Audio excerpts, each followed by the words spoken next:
Today I'm going to be performing what is called a break cut, which is basically cutting a pole or a tree or any kind of wood that's pretty vertical and then just breaking it away easily.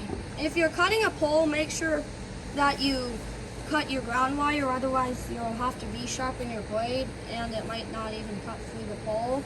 And when you're cutting, you might want to use the top part of the blade so it doesn't shoot stuff back at you, although sometimes you want that.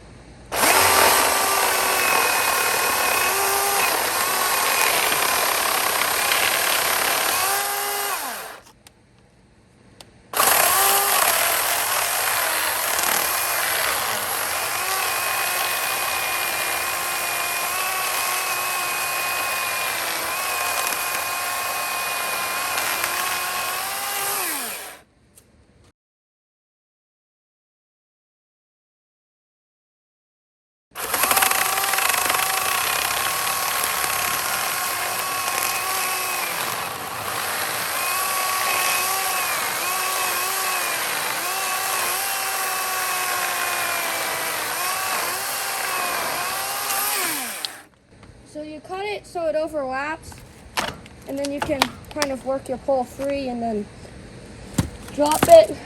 So cut a little too far at first, but if you cut the right amount, probably inch or so, then you can easily just break the section of pole off. I have a Discord server, link is in the